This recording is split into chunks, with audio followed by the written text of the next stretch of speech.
Hello, ladies and gentlemen, and welcome to Red, White, and Reviewed.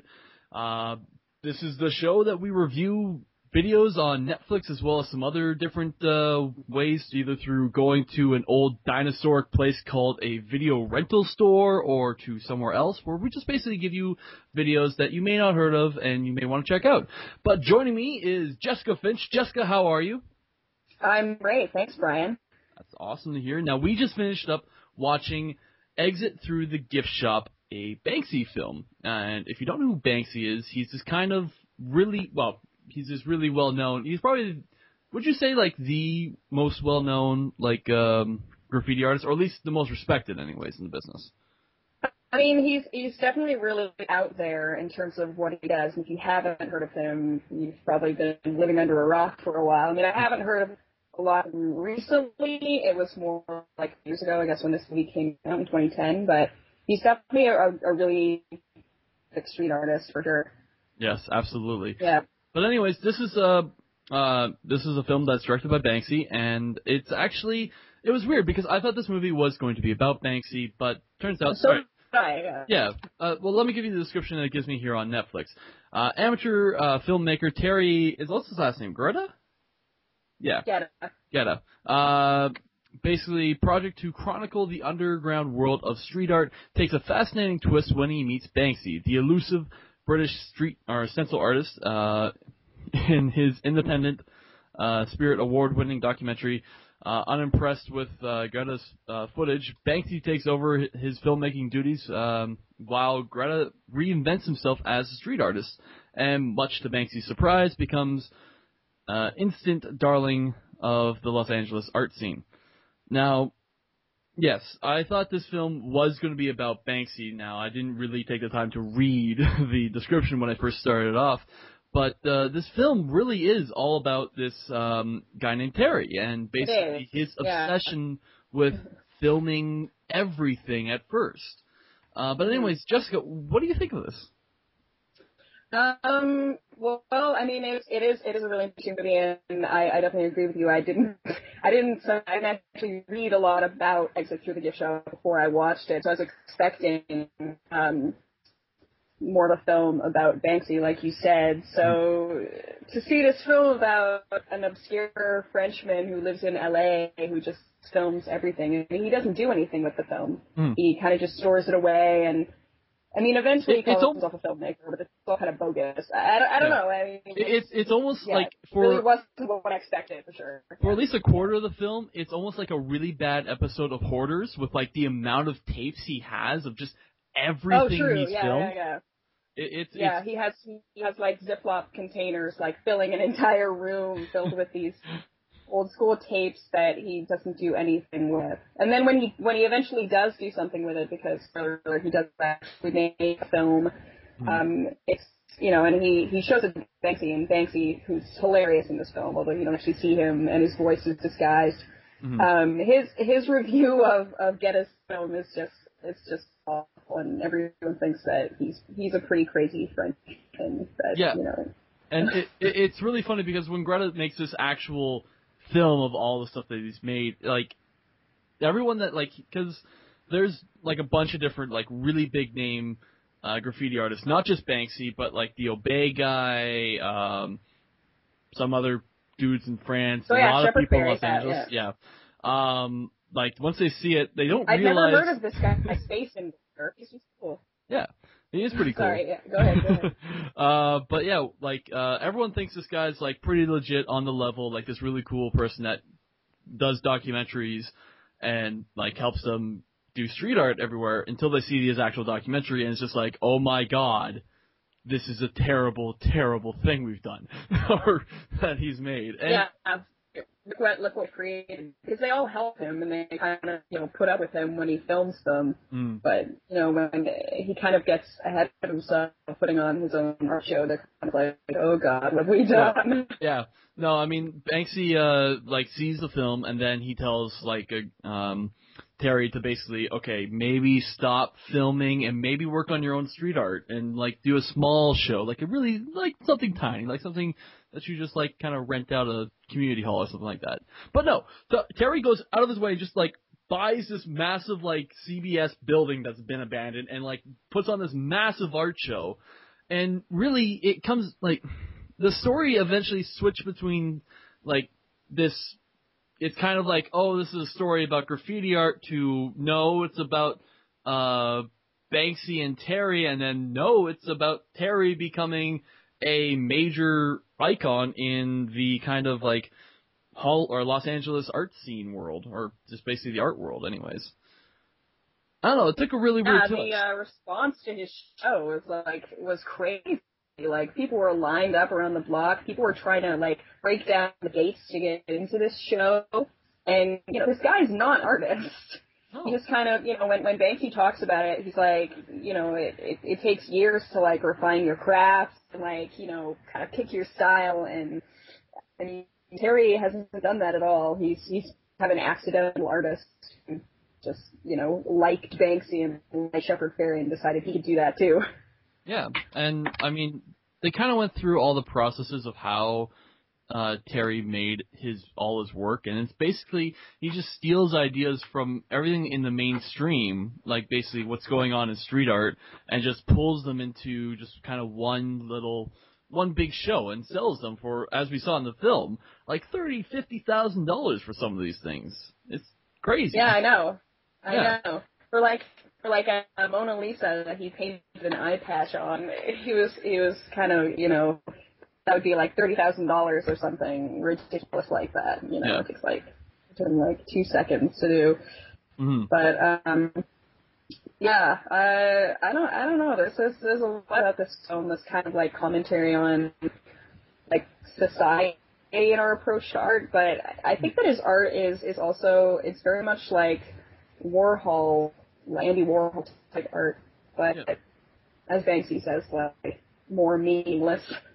Yeah, it's literally meaningless work. Like, this stuff has all been taken from other places and just put into, like, changed in ever so slight ways to be different and probably to avoid copyright. I mean, he's using the Campbell soup can thing again, which is so, I feel like, so overdone now, because it's like, that's a Warhol thing to me, and to just kind of, yeah, I mean, he put it on a new thing. He put it on like a spray paint can. Yeah, but it's like, I don't know. It all feels like it's like putting sprinkles. Right? Yeah, it's like putting sprinkles on a donut. It's like, it's still a donut, but now you've added that one little thing that makes it slightly different. You know? Yeah, and that's true. And that's what Terry's become. He's just basically, I don't even know. Like, he's basically just like he's very motivated, but he has no direction. You know? He has no style of his own. That's what I'm trying to say. Yeah. Is like he's taken everything from all these different places, and he really just has nothing that he's elaborated on or made different. And he has a lot of people that work for him under his name as Mr. Brain. What is it? Mr. Brainwash. Yeah. Mr. Brainwash. his persona. Yeah. Yeah. This movie it gets really interested in a lot more, like, has a lot more commentary on society and basically art and media as a whole, like pretty much in the last 15 to 10 minutes, where it gets into the art show and tells more about how Terry's become this person. At the beginning of the film was pretty much just all about street art, like all about seeing the different people that Terry interacts with, all the different kinds of art that gets put up, and like his trials and tribulations with the police as well. And I thought, like, what do you think? There's a point in the scene where he actually gets questioned by at least someone claiming to be the FBI. What did you think about that whole thing?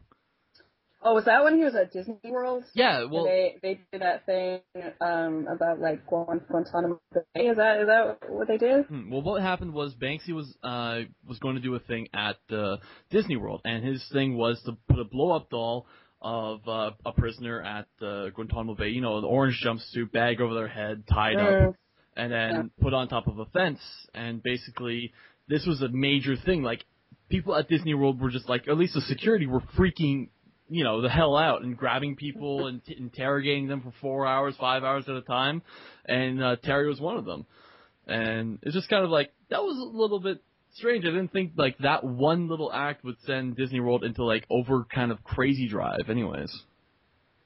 Yeah, but I mean, like they had put it like right next to a ride. I mean, yeah, 5 hours of like interrogating him, and then letting him go because they have no evidence. I mean, it's a bit much, but and I don't know. I kind of felt like that was maybe a bit much for me as well. If I'd seen that at the park, I would have been like, whoa, what's going on here, kind of thing. But but I don't know. I wouldn't. Yeah, I think that the authorities there did take it a little bit far for something that. Yeah, it was definitely a lot further than it had to go. But yeah, overall, I mean, this movie is worth watching, whether you are for street art or against street art, whether you think it's a crime or an actual art form. Well, I mean, like that's something that I wanted to ask you, Brian. Was, like art versus graffiti versus street art. I mean, what did you kind of think of that? I mean, and like the broader view of it, not just like related to this film. I mean, this film kind of opens up that discussion, but it definitely does open up that discussion, and that's where I was trying to lead to. Basically, there is a line where basically there is like kind of graffiti where it is a nuisance, and it's not really like it's someone trying to express themselves, but they aren't. They're basically but they suck. They suck. They're terrible. And then you get people that are in the motions of getting better, and then you have people that are like Banksy and then are like, they actually have a style and get out. Like that. I think the first like group of people you're talking about, the people whose art quote unquote sucks. Like I don't know. I see like graffiti tagging. You see those tags everywhere with like someone's name or whatever. I really don't like that. I see that as more of like a crime, if you want to call it that. I mean, I don't see any of it as crime, really, but I definitely appreciate more of what, like, Banksy's trying to do, and more of, like, the bigger pieces and the murals, and definitely, like, street art that says something, like Banksy stuff. Yeah. Well, I mean, words on a wall they can mean something if the words the words actually spell something out that's meaningful, It doesn't make, tags... If you're just... Tags are, Tags can be artistic if they really take it to that level. But, I mean, for stuff I've seen here in my hometown, where we are a town, we're pretty much suburbia, like, it's just people, like, kids, like, taking a Sharpie, going up and writing, like, some kind of name that they did in, like, some kind of, like, really poorly done handwriting. It's like all the graffiti that you see in the bathroom stalls, you know what I mean? Like that, I don't see that as art.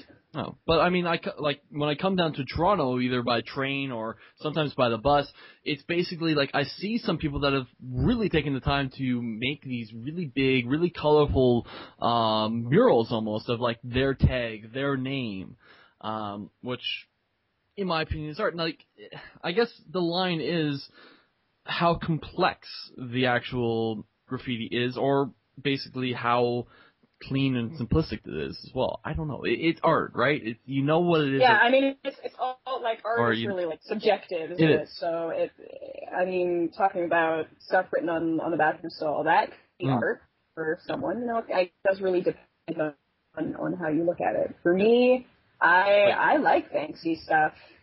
I find it really. I mean, I thought the Guantanamo Bay thing that was too much for my liking. So there are limits to how much I like Banksy, but yeah, I like art that says something for sure. Yeah. If it happens to be graffiti, as in it's not sanctioned to be put on a specific wall, then so be it. Yeah. Excuse me. Yeah, I mean, like, there's a whole other side of, like, property rights, and, like, whoever owns that piece of wall now has, like, graffiti on their stuff and has to either get rid of it or keep it or do something about it, but either way, it's coming out of their pocket, regardless of what it is. Now, I mean, we've seen stuff about Banksy in the news more recently about I think it was a couple tags in either Detroit or New York or something like that, but anyways... someone that tagged these walls, and they're worth money now. like these balls are worth like $50,000 more than they were. So, I mean, it all depends on what kind of art's been tagged on there, but some property owners could actually stand to make a profit now if they get tagged. Yeah, I mean, that's what I liked about Exit Through the Gift Shop was like, you know, a lot of artists, they started out as like just doing street art, graffiti, whatever. But now Banksy and other artists, like, they actually put on their own shows, and it's like you said, like, if you were to see a Banksy tag, it would probably be worth a lot of money now. Mm-hmm. Yeah. You know, to kind of come from it being a crime to now they're, you know, getting $30,000 for their work. I think that's quite funny, actually. Mm-hmm. I think it's quite hilarious, and you know what? You know what's hilarious? Banksy in this movie. Yes. He is so witty. Yes. Every time that he would come on screen and just, you know, take Terry to task for doing something or being crazy, or putting on his art show. It's really funny. I would see this film again just for Banksy. Yeah. I love the last line that Banksy has in this movie because of all the crap that he had to, not crap, but like all the stuff he went through with Terry, and now how Terry's become this massive star by taking pretty much everyone else's styles and putting it out. How he's never going to help someone do a documentary ever again. Yeah.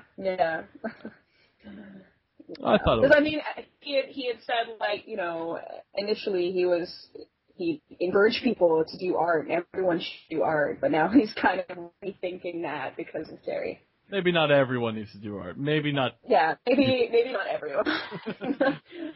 But you know what? Yeah. I mean, if we can talk about like Terry's character for a second. I'm sorry, you're probably going there, but like if I was Terry's wife, because he seems like a really difficult person to deal with. I'd be pretty pissed at him. Like, who gets to, like, go around, like, leave for 5 years, essentially, like, on and off to Britain, to, like, Los Angeles, to France, to just pretty much everywhere, and still maintain enough cash and happiness with their family for, you know, 3 kids and stuff like that. Like, how does his wife survive this? Based on, like, you know, because his original business in LA was like he owned a vintage clothing store.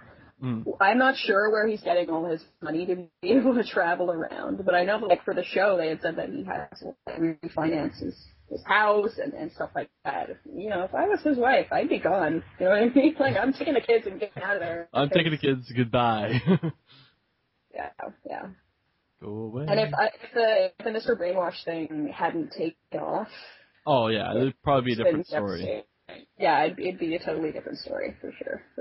Yeah, he would have been... He'd probably lose his shirt off his back and be gone. But now he's a millionaire. But I mean, I'll say this for him. Like, he's a good marketer. I mean, he got quotes from Banksy to try and, like, sell the show. Because, you know, like, if you're a new artist, I'm being with the term artist here, I don't really see him as an artist. Then, you know, like, I mean, a lot of people are, like, coming to his show, whatever, because of the way that he could sell it and the hype that he could get out there for putting Banksy's name out and getting articles in, like, the LA Times and all this stuff. So, I mean, he's a smart guy in some respects. Yeah, but. It's definitely a point. It kind of sells the old notion of it's not what you know, it's who you know type adage. Where basically he got all these promoters, he got all these marketers to do press releases and get people down and just, like, you know, doing all these things to, like, market himself in order to become this star that he is. And he actually became, like, he still is, like, he did the album art for Madonna's album in 2009. Yeah, I didn't know that. Like, I had never heard of him, to be honest, so... I've never heard of him either, but apparently we've seen some of his stuff in the a lot in the mainstream now. I don't know, it just kind of crazy. Yeah, because I mean, like, if they showed the Madonna cover in the film, if I'd seen that, I would have just thought, oh, it's like a rip off of Andy Warhol, which I guess it kind of is. But I would never have associated it with, like, you know, Mr. Brainwash. This whole thing totally bypassed me. Like, I didn't hear about him at all, so. And I guess, like, one of the last points I'll make is, did you get the feeling throughout the movie that Terry looks a hell of a lot like Ron Jeremy, the porn actor? Oh my gosh, I didn't even notice that. Yeah, but I mean, now that you bring it up, I mean, he does have a very distinct look, doesn't he? With his big sideburns and it's true. There was a bit of a Ron Jeremy. Kind of has that appeal, you know, like not appeal, but look to him anyways. Just a big kind of greasy, unshaven person. I don't know. Yeah, definitely. He has his own look. I think Banksy refers to that at some point in the film, but very very European. Okay, well, you know, like smoking cigarettes and and the very deep French accent and everything. Yeah. His English is a bit spotty throughout the film, but. Okay, well, final thought on Exit to the Gift Shop. What did you think of it, Jess? Like, just if you had to give it out of 5 stars, what would you give and why? I would give it 4, just because like I haven't seen that many documentaries about this topic, right? And although initially I thought it was a film about Banksy because it says a Banksy film on it, I wasn't too disappointed in the fact that it, you know, was more about Terry. And I kind of got into the character of Terry, and I would give it 4 stars. Yep. How about you? I have to say same thing, 4 stars as well, just because it's like. I got into it thinking it was one thing, came out as another, but the twists and turns that it took down the road were very interesting anyways, and the ending of it was definitely basically icing on the cake for me. It was a very good ending to see like how far and like what art is kind of becoming in the mainstream anyways, or at least street art anyways. That's true. Yep. It's becoming more meaningless. I think that's what I've taken away. Yeah, absolutely. And until we see something more, then I guess this is the way it's going to be. But anyways, that was our show, and basically this is Red, White, Reviewed.